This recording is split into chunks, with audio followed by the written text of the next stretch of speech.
कैसे हो मेरे दोस्तों, मेरे जवानों? उम्मीद है सब अच्छे हो गए। मैं नवनीत आ गया हूँ आपके सामने एक बार फिर से आर्मी भर्ती 2026 की तैयारी की शुरुआत को आगे बढ़ाना है ना। आर्मी भर्ती 2026 के लिए जो भी मेरे प्यारे साथी तैयारी कर रहे हैं, उनकी तैयारी को चार चांद लगाने में आ गया हूँ आपके सामने। जिनको भी डर रहता है कि आर्मी का जो मैथ है पता नहीं कैसा आता है, कैसे क्वेश्चन होते सॉल्व, वो सारी की सारी बातें मैं आपके सामने शेयर करता हूँ। द 15 मिनट शो लेकर आ गए हैं। मैथमेटिक्स क्वेश्चन की हम बात करेंगे, प्रीवियस ईयर क्वेश्चन रहेंगे, सवालों करेंगे खात्मा। क्या करेंगे? सवालों करेंगे खात्मा, पार्ट 2 है भैया। चलिए बिना टाइम को गवाए मैं चलता हूँ क्वेश्चन की तरफ। पहला क्वेश्चन आपके मुंह पर ये रहा। क्वेश्चन नंबर 1 आपके सामने ये रहा। क्या दिया है क्वेश्चन? बताओ जल्दी से। देखो क्वेश्चन देखा, दो माइनस ब्रैकेट में दो और ब्रैकेट क्लोज है, ब्रैकेट के अंदर जो है दो, माइनस का नहीं प्लस का ही, ठीक है। तो इसका आंसर होगा दो जी। और माइनस माइनस अंदर प्लस का दो है तो प्लस माइनस माइनस ही होती दो। इसका मतलब जीरो आंसर हो गया। एक बात मैं आपको बता दूं, अगर यही क्वेश्चन ऐसे होता लिखा हुआ टू, समझने में बात को, टू माइनस और ब्रैकेट में माइनस टू लिखा हुआ होता, तब आप इसे करते टू माइनस माइनस रहता प्लस, और दो दूनी चार, इसका आंसर हो जाता, है ना। और अगर ये क्वेश्चन होता ऐसे लिखा हुआ दो, ठीक है, और ब्रैकेट में माइनस दो, इसका मतलब क्या है कि भाई दो की गुणा माइनस दो के साथ हो रही है, तब इसका आंसर होता माइनस का चार, ठीक है। तो ये सारी बातें मैंने आपको बता दी। ये इस तरह से क्वेश्चन हो सकता था, लेकिन फिलहाल अभी जो क्वेश्चन हमारे सामने है वो इस तरह का है। इसका मतलब इसका आंसर जीरो होगा, जो कि ऑप्शन ए, ठीक है। ठीक है ना? ठीक है। चलो आगे क्वेश्चन पर आ जाओ। ये दिया हुआ, यदि किसी त्रिभुज के दो कोण 30 डिग्री और 10 डिग्री का है ना। भाई तीन कोण होते हैं त्रिभुज के अंदर,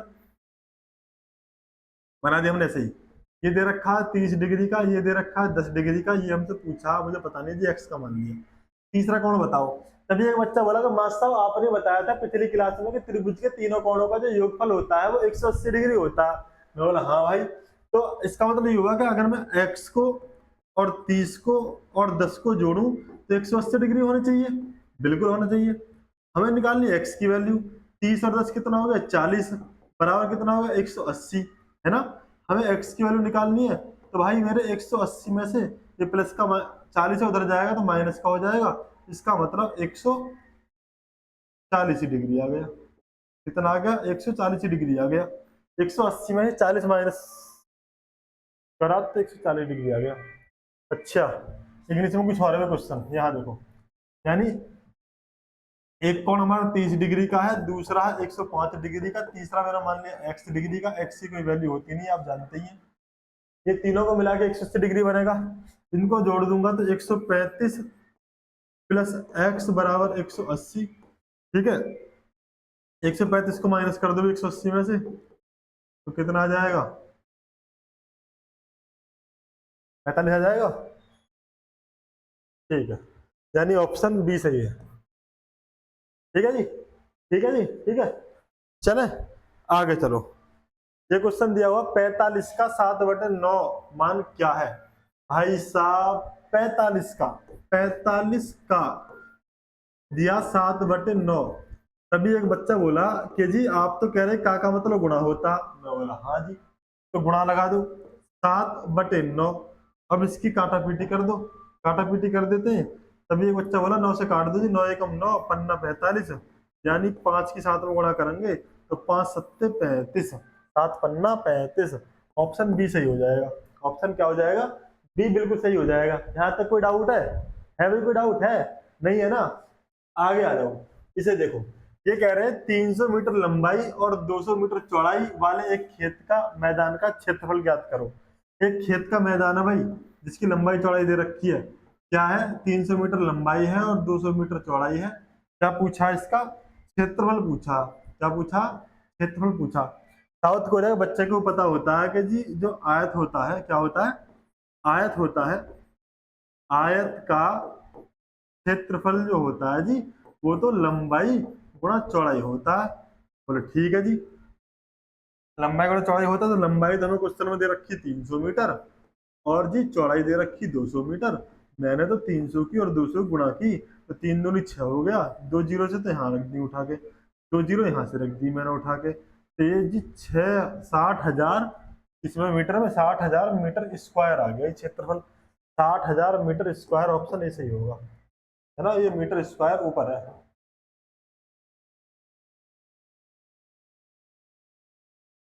ठीक है, चलो कोई दिक्कत नहीं है जी, कोई दिक्कत। आगे नेक्स्ट क्वेश्चन आपके मुंह पर एक और रहा, छाती पर फ्रैक्चर मारा, तो छाती पर, छाती मजबूत बना लो, आर्मी में तैयारी कर रहे हो, छाती मजबूत बना लो। क्वेश्चन ये रहा, यदि 8 आदमी किसी काम को 15 दिन में करते हैं तो 20 आदमी उस काम को कितने दिन में करेंगे? काम वही है, पहले 8 आदमी कर रहे थे, अब 20 आदमी कर रहे हैं, काम वही है। जब काम वही हो तो आपने एक फॉर्मूला सुना होगा आपसे पहले, एम डी एच क्या होता है?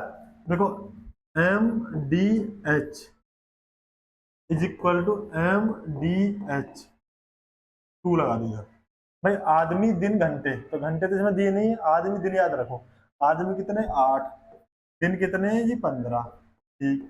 अगर आदमी कितने 20, दिन कितने पता नहीं, हम तो दिन पूछे हैं जी, पूछे तो कोई बात ना, पूछे तो बता दो, दिन पूछे जी, पूछे तो बता दो। काट लो, किससे काटोगे? 5 चौका 20, 5 तिया 15, बोलो ठीक।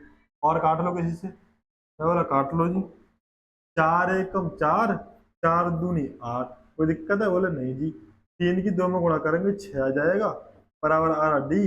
इसका मतलब जी 6 दिन में वो लोग काम को खत्म कर देंगे, बस साहब 6 दिन में वो काम को खत्म कर देंगे। 6 दिन हमारे पास ऑप्शन नहीं है, तो हम यहाँ पर ऑप्शन डी को टक से लगा के निकल लेंगे, ऑप्शन डी को टक से लगा के निकल लेंगे। आगे आ जाओ, ये रहा भाई एक और क्वेश्चन, 4.21 का भिन्नात्मक मान बताओ। 4.21 लिखा हुआ, इसे भिन्न में कैसे लिखेंगे ये हमसे पूछ लिया। जब पूछ लिया तो बताने में हमारा क्या जा रहा, कुछ भी नहीं। 4.21 लिखा हुआ, तभी एक बच्चा बोला कि जी जितने जितने भी नंबर पर दशमलव लग रहा हो, बटे में एक क्या कि इतनी जीरो लगा दी करो। तो बोला ठीक है जी। यहाँ मैंने देखा 2 दशमलव, 2 अंक के बाद दशमलव है, तो मैंने एक क्या कि 2 ही जीरो लगा दी। 421/100 आना चाहिए। अब 421/100 मेरे पास ऑप्शन दे भी रखा है इन्होंने, तो मैंने अपना ज्यादा दिमाग न चलाया, अपने ज्यादा हाथ पैर न फुलाए, और 421/100 लगाया, और लगा के टक से आगे आ जाओ। ये दे रखा 1/2 और 1/4 का मान ज्ञात करो। 1/2 और 1/4, 1/2 प्लस 1/4 का मान ज्ञात करो। पहले मैंने अपना सर खुदाया, फिर मैं कह रहा कि जी इनका तो एलसीएम ले लो, एलसीएम लेंगे 2 और 4 का 4 आ जाएगा, आ जाएगा, हाँ। 2 दूनी 4, 2 पे गया, 2 गुणा करेंगे ऊपर, 2 एकम 2 प्लस 4 एकम 4, तो 1 एकम 1, कुल मिलाकर बात ये आ गई 2 और 1 3/4, यानी 3/4 इसका आंसर है। 3/4 है, हाँ जी ऑप्शन ये है, 3/4 है। ये बच्चा बोला हाँ जी ऑप्शन ये है। एक तरीका तो ये है, दूसरा आप एक काम करो, इसे हटा, ऐसे करो, अगर ये समझ में ना आया हो दूसरा तरीका देखो। ये क्या दे रखा, तो ये दे रखा भाई,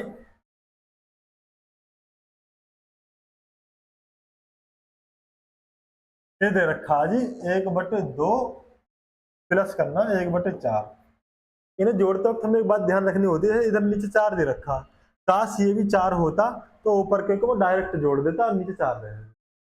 तभी एक बच्चा बोला एक काम ना करो जी गुरु जी, यहाँ जो 2 है इसे 4 बना लो। मैं बोला कैसे? 2 की गुणा कर लो इधर। मैं बोला ठीक है, बात तो सही है, अगर 2 गुणा यहाँ करिए तो 2 की तो मुझे यहाँ भी करनी पड़ेगी, है जी, करनी पड़ेगी ना, हाँ। तो कितना होगा? 2 एकम 2 बटे 2 दूनी 4 प्लस 1/4। जब दोनों में बटे में 4 आ गया तो बचा हुआ तो यूं लिख दो, और 2 प्लस 1, इसका मतलब ये हो गया जी 2 और 1 3/4, इसका सही आंसर हो जाएगा, हो जाएगा। एक और क्वेश्चन ये रहा, वर्गमूल निकालने के लिए बोला जी, क्या वर्गमूल निकालने को आते, 36 का वर्गमूल निकालो, 36 का वर्गमूल निकालो, दशमलव के बाद हम 12 में करेंगे। तभी एक बच्चा बोला कि जी वर्गमूल में तो ऐसे बता कर एक क्लास में, ऐसे काट लो जितनी देर कट रहा हो। तो बोला ठीक है काट लो। मैंने 2 से काटा तो 18 दूनी 36, 2 पर गया, फिर 2 से काटा, 9 दूनी 18। बोले वो तो कटे ना जी 2 से, फिर किससे कटेगा? बोले 3 से कट जाएगा। बोले ठीक है जी काट लो, 3 तिया 9, 3 एकम 3। अब क्या करेंगे? एक बच्चा बोला कि जी वर्गमूल निकालते वक्त हमें इनके जोड़े बनाने हो, बना लो। एक जोड़ा 2 का बन गया, एक बन गया 3 का, गुणा करके आंसर आ जाएगा। 3 दूनी 6 आंसर आ गया। आ गया 6 आंसर आ गया। अब 6 तो आंसर आ गया, लेकिन दशमलव का क्या होगा जी? दशमलव का क्या होगा? तो हमें क्या करना है, जैसे मैंने देखा 4 अंक पर दशमलव है, तो वर्गमूल निकालते वक्त आधे पर हो जाएगा, यानी 2 से भाग कर रहे हैं, 2 अंक पर दशमलव लगेगा। याद रखना, 6 अंक पर दशमलव लगा हुआ तो वर्गमूल निकालने के बाद दशमलव लगेगा आपका 3 अंक पे। 8 अंक पर दशमलव लगा हुआ है तो वर्गमूल निकालने के बाद लगेगा 4 अंक पे। 4 अंक पर दशमलव लगा हुआ है तो वर्गमूल निकालने के बाद लगेगा 2 अंक पे। 2 अंक पे लगा दो। मैंने 6 तो यहाँ ऑलरेडी लिखा हुआ, 1 अंक तो है, 1 अंक और चाहिए, 2 अंक पर दशमलव लगा दिया, यानी 0.06। ऑप्शन ऑप्शन ए सही हो जाएगा। कोई दिक्कत है? हाँ जी, है कोई दिक्कत नहीं है ना? तो आगे चलो। इसे देखो, एक वर्ग का परिमाप 1000 सेंटीमीटर दे रखा, वर्ग की एक भुजा बताओ। वर्ग कैसा होता? ऐसा होता। वर्ग की चारों भुजा बराबर होती हैं, जितनी ये, इतनी ये, इतनी ये और इतनी ये, है ना? ठीक है। और परिमाप का मतलब होता है चारों ओर की माप, यानी ए 4 ए हो गया। भाई परिमाप कितना होता है वर्ग का? तभी एक बच्चा बोला जी वर्ग का परिमाप तो 4a यानी 4 गुणा भुजा होता है, 4a मान लो। ठीक है। परिमाप कितना दे रखा है? 1000, यानी 4a बराबर तो हो गया 1000।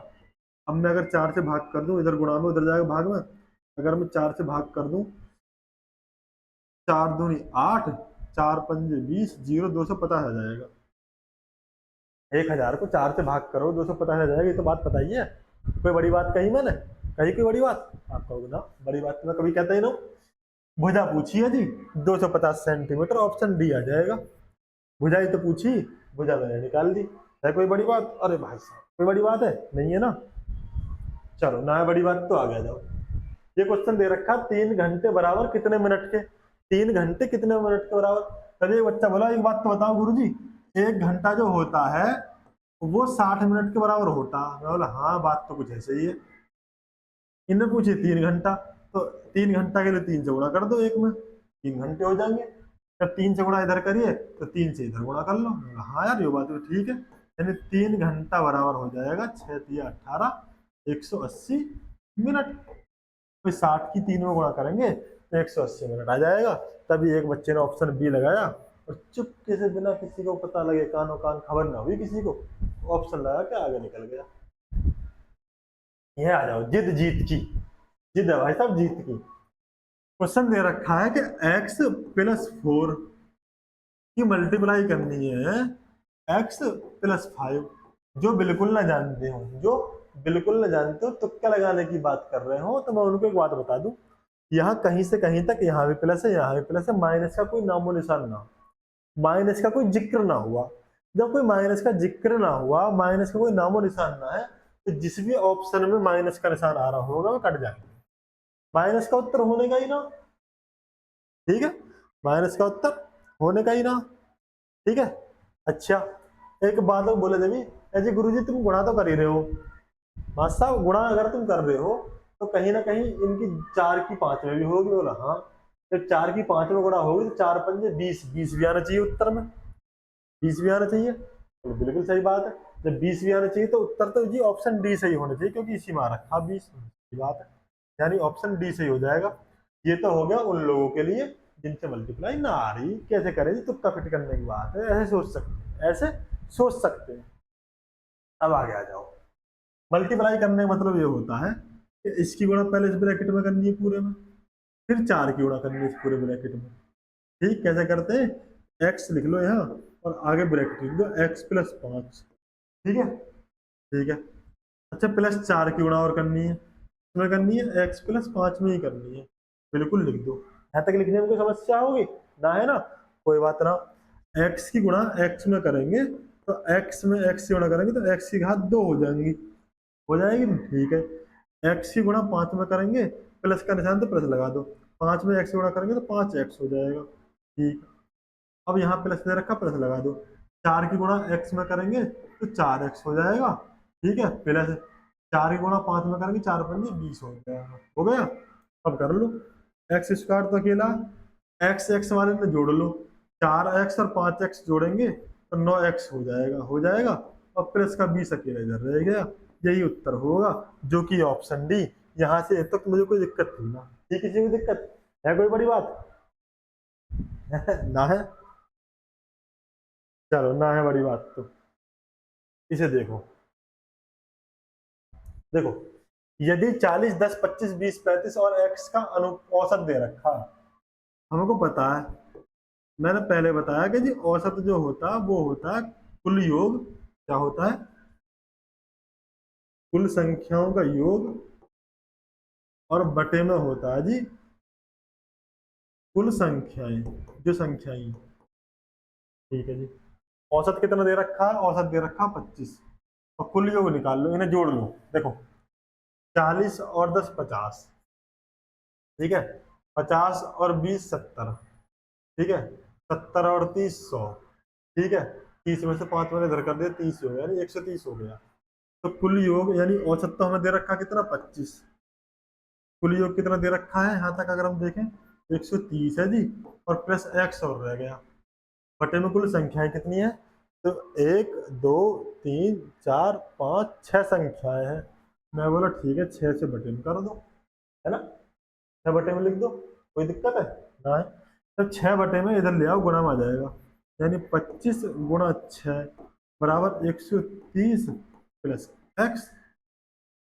देखना मेरी बात को ध्यान से, 25 छिक्का 150 हो गए, 150 बराबर दे रखा 130 प्लस एक्स के। अब तुम खुद मुझे सोच के बताओ 130 में क्या जोड़ूं कि 150 हो जा, 130 में कितना जोड़ूं कि 150 हो जा। तभी एक बच्चा बोला जी 20 जोड़ दो, 130 में 20 जोड़ेंगे तो 150 हो जाएगा, यानी 30 में 20 और जोड़ेंगे 50 हो जाएगा, इसका बराबर है, यानी एक्स का मान 20 है ना, है ना, ऐसे कर लो ना। तो भैया यही तरीका दूसरा तो क्या जी 130 प्लस एक्स बराबर 150, और है जी 130 तो प्लस का, हाँ उधर जाएगा तो माइनस का होगा, हाँ जी 150 में से 130 माइनस करेंगे कितना आ जाएगा, 20 आ जाएगा बस सब, ठीक है, कोई दिक्कत है कोई बड़ी बात, हाँ चलो, ना है बड़ी बात तो कोई बात ना। ये क्वेश्चन देखो, ये दे रखा है, सरल करें, 81 गुणा 81 प्लस 68 गुणा 68, और दिया -2 गुणा 81 गुणा 68। इसे ध्यान से देखो, ध्यान से गौर से देखिए इस क्वेश्चन को, देखो ध्यान से, 81 में 81 गुणा हो रही है, यानी मैं कह सकता हूँ ए स्क्वायर, अगर ए मान लो तो इसे 68 में 68 की हो रही है, यानी बी स्क्वायर माइनस ए 2ab, 2ab, पिछली क्लास में मैंने बताया A square plus B square minus 2ab जो होता है वो तो ए माइनस बी का होल स्क्वायर होगा। बोले ठीक है, हाँ ये बात तो सही कह रहे हो, ये बात तो तुम सही कह रहे हो। एक तरीका और बताऊंगा, अगर फॉर्मूला ना भी याद हो ना तब भी कैसे आंसर करोगे इसका भी एक तरीका बताऊंगा। यार देखो ए कितना माना जी हमने 81, बी कितना है 68, ठीक है, स्क्वायर कर लो, 81 में से 68 माइनस करोगे, 11 में से 8 गए 3, और 7 में से 1 6 गया 1, यानी 13 का स्क्वायर करना।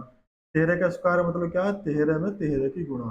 तभी एक बच्चा बोला जी 13 में 13 गुणा करने पर तो 169 आवे। मैं कह रहा ठीक है जी 169 आवे तो ऑप्शन ए लगा दो,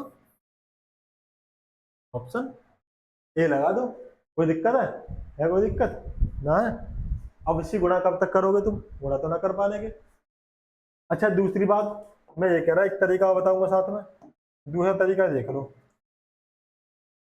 कैसे करते, मेरी बात को ध्यान से समझना। अगर फॉर्मूला याद नहीं है, मान लो यहाँ पे ऑप्शन ना होता, नन ऑफ दीज का यही ऑप्शन होते, तुम देखते हैं यार सबके इकाई के अंक अलग अलग दे रखे हैं, तो गुणा क्या करूँ, मैं एक काम कर लेता हूँ, जब मैं 81 में 81 गुणा कर रहा हूँ यानी 1 में 1 की गुणा करूंगा तो इकाई का अंक यहाँ से तो आएगा 1, इकाई का अंक वाला कॉन्सेप्ट लगा लो, प्लस जब मैं 8 में 8 की गुणा करूंगा तो 8 8 64, 64 का यहाँ से इकाई का अंक आ रहा होगा 4, ठीक है, माइनस कर लो, 2 एकम 2 है, 2 एकम 2 2 आया, और 2 की 8 में गुणा करेंगे 2 8 16, यानी का एक अंक 6 आ रहा होगा, कितना आ रहा होगा 6 आ रहा होगा, सही है। अब जोड़ लो 4 और 1 कितना रहा 5, 5 माइनस 6, तो जब ये बताओ इधर भी तो कोई संख्या होगी, भाई ये जब इस क्वेश्चन को सॉल्व कर रहे होंगे तो यहाँ कोई संख्या होगी, इस संख्या में जो हम 6 को माइनस करेंगे तो हमें 5 में 6 तो माइनस होगा ना, तो ढाई ले लेंगे, कितना हो जाएगा 15, 15 में 6 माइनस करेंगे कितना आएगा 9, यानी जो भी उत्तर होगा उसका इकाई का अंक 9 होगा, और इकाई का अंक 9 एक ही ऑप्शन में जो है ऑप्शन ए, इसलिए सही आंसर ऑप्शन ए हो जाएगा। ये है वो तरीका जब तुमको फॉर्मूला याद ना हो, इकाई का अंक कॉन्सेप्ट लगाना सीख लो, मैं हूं सीख लो, कोई बड़ी बात ना, सीखने में क्या जा रहा कुछ भी ना। वर्ग का क्षेत्रफल पूछा, सबको पता वर्ग की चारों भुजा होती है बराबर, है ना, और वर्ग के क्षेत्रफल की अगर हम बात करें, एरिया ऑफ स्क्वायर वर्ग का जो क्षेत्रफल होता है जी, वो होता है भुजा गुणा